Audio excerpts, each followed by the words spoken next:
Bien. Mm, bueno, si ustedes se dan cuenta, después de todo lo que les he nombrado, las empresas eran muy difícil poder pues formar empresa en la colonia. De por sí porque los reyes de España no lo permitían, las empresas estaban era en España y pues los intereses de esas empresas se daban era aquí en aquí en lo que después se va a llamar Colombia, pero, pero pues así empresa que uno, que digamos que se fundó, la verdad muy difícil porque no, o que yo sepa, no que se haya fundado alguna. Ya después con el tema de la independencia, sí podemos hablar ya de empresas porque con la independencia pues ya no va a estar el dominio de España, entonces ya podemos hablar de independencia económica. Pero entonces vamos a ver este temas de la economía, cómo se daba esa, esa estratificación, por decir de alguna manera, en la colonia. Dana, por favor, ayúdame con el primer punto. Sí, señor profe. Para el siglo, ay no, profe, no lo sé.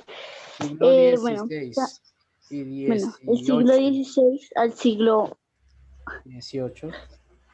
XVIII, tanto en Ujú. España como en América, el empresario se encontraba entonces en los árboles de la economía. Albores de la economía. Albores es que estaba hasta ahora apareciendo, pero entonces no era algo significativo como hoy en día que ya tenemos varias empresas constituidas, la mayoría extranjeras, pero antes no se posibilitaba eso. Entonces, cuando empiezan a organizarse el tema de la economía y eso, pues empiezan a aparecer diversas organizaciones en donde cada uno ya comienza una iniciativa privada, o sea que cada persona empieza a trabajar su propia tierra y empieza a constituirse como una empresa. Pongamos en ejemplo el colegio privado en el que están ustedes es una empresa, porque pues se ofrece un servicio y a cambio pues se recibe una remuneración económica, que es lo que denominamos pensión. Entonces aquí hablamos de lo mismo, se ofrecía un servicio que era cultivar el tema de los productos que se iban a vender, ya sea en España o en otras partes de la colonia, y pues a cambio se ofrecía, se daba una cuota a cambio de ese servicio. Era básicamente lo mismo. ¿Listo? Continúa, Dana, por favor.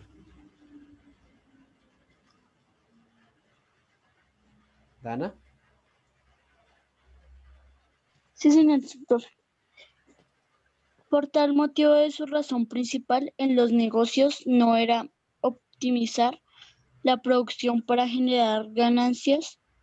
Por el contrario, dedicaba su dinero a comprar onerosos cargos o títulos y a asignar capital para las iglesias o los gastos ceremoniales. Bien. Mm, Como todavía se mantenía un fuerte control por parte de la iglesia a través de la economía, la iglesia era la que controlaba esa economía, la iglesia en España, resulta que las empresas actuaban no en pro de acumular riquezas para sí mismos, no en ese sentido, sino más para comprar títulos. Recuerden que en la colonia la compra de títulos era algo muy de estatus social, lo que es, por ejemplo, el don. Ustedes, algunas personas han dicho don no sé qué, o no sé cuándo, ¿sí? Sí saben que hay personas que con el tema de respeto, ¿no? El tema del don, o el doña, o el señora, esos títulos eran comprados, aunque aquí se quedó más como el tema de respeto, pero en ese entonces el don era un título que había que comprar, era un título que se compraba ese título, aquí se compraba y se iba allá a España, en España lo autenticaban y después volvía y ya le podían decir don a uno.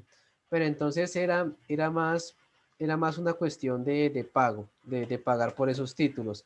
Por ejemplo, el de conde, el de noble, el de, bueno, varios títulos monárquicos, por decirlo de alguna manera, tocaba comprarlos para poder subir en el estatus social, y pues ser bien visto dentro de la sociedad de ese entonces. Entonces era algo muy parecido a eso, comprar los cargos o los títulos.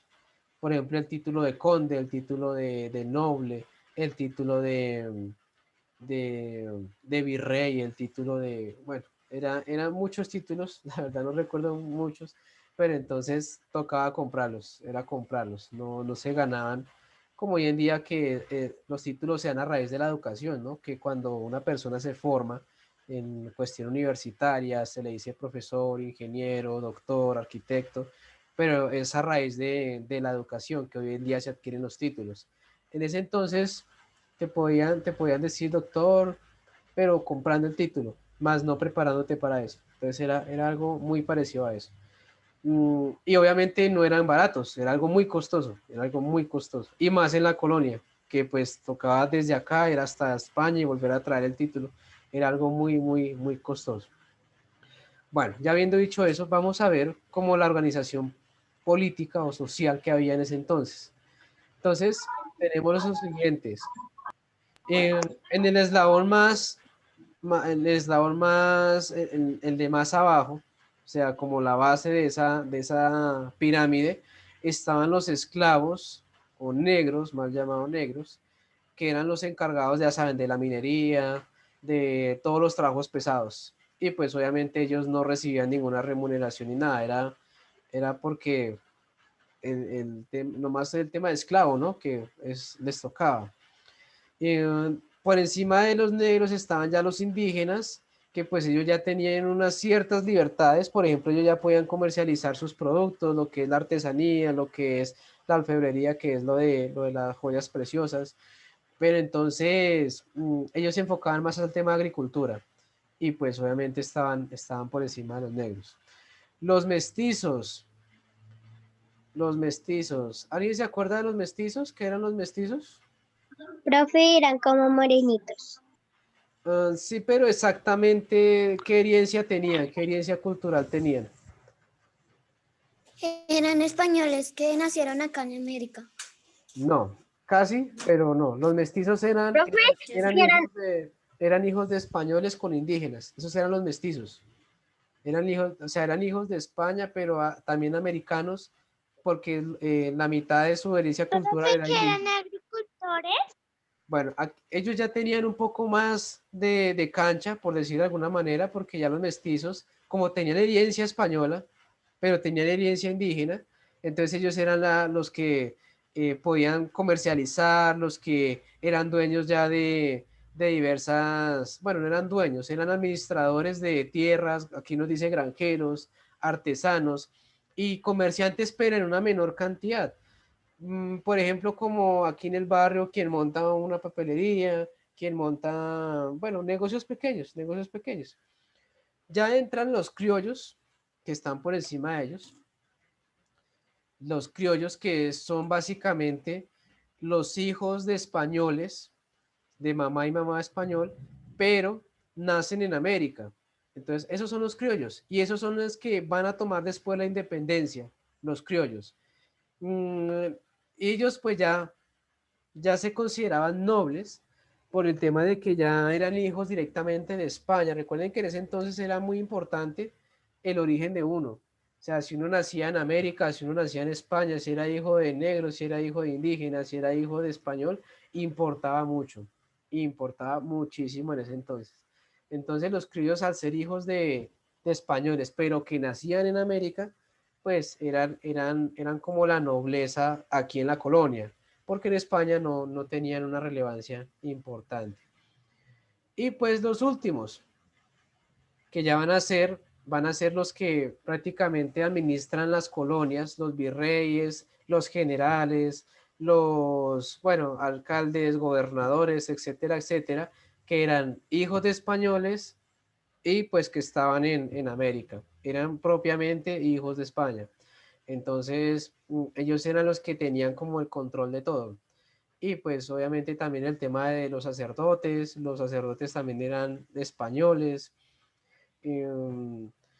Bueno, hay una novela muy, muy chévere, esa ya es viejita, pero es sobre Policarpa, se llama La Pola. ¿Sí la han visto? ¿Sí la han visto? Sí, señor, profe. He escuchado de ella. Bueno, los invito a Sí, verla porque es una producción histórica. O sea, a comparación de las vainas que proyectan siempre, este tipo de novelas sí son importantes porque ahí se muestra como esa organización política que tienen. ¿Listo? Entonces, importantísimo, si la pueden ver, véanla, ahí se nota muy bien esta organización de que les estoy hablando. Y pues todo lo que les digo, que importaba el origen, importaban los títulos, importaba las tierras que uno tenía, importaba todo eso. ¿Listo? Bueno, preguntas, inquietudes hasta ahí. ¿No? Muchachos. ¿Profe, la pola? ¿Se llama la pola? Sí, se llama Profe, yo ya me la vi. Les invito a que vayan revisando y eso. Entonces, bien, ¿alguna pregunta hasta ahí? No, señor. No, señor, ¿No? profe. ¿Todo bien? No, señor. Le estamos quitando tiempo a grado quinto. Ajá, entonces vamos a ver, esperen, revisamos qué nos queda pendiente. No, creo que no nos queda pendiente nada. Bueno, primero vamos a consultar lo siguiente. Van a consultar sobre la Nueva Granada, entonces por favor van a consultar eso. ¿Qué es eso de la Nueva Granada? ¿Qué es? Entonces voy a escribir en el chat para que no se les olvide. Entonces vamos a actividad, entonces consultar qué era la Nueva Granada. ¿Listo? Consultar qué era la Nueva Granada. Entonces, cosas puntuales, no nos pongamos a escribir toda la historia porque eso es muy largo. Entonces, cositas puntuales, características puntuales. ¿Para cuándo sería? 11 de noviembre. ¿Listo? 11 de noviembre. Bien. ¿Qué va a pasar ese día? Ese día entonces, el 11 de noviembre, ustedes pues van a socializar su actividad. Yo pues voy a hacer la retroalimentación y pasamos de una al taller, ¿listo? Al taller sobre la colonia. Señora. ¿También uno puede dibujar? Sí, si quieren hacer dibujos, entonces con dibujos, ¿listos? Con dibujos. ¿Bien? ¿Todos bien? ¿Seguros? Sí, señor. Bueno. Sí, señor. Bueno, entonces muchachos, me voy porque nos extendimos mucho, me voy con grado quinto. Entonces los Chao, dejo. profe. Muchas gracias por su Chao, asistencia. Que tengan Chao. buen día. Chao. Hasta luego. Chao. Chao.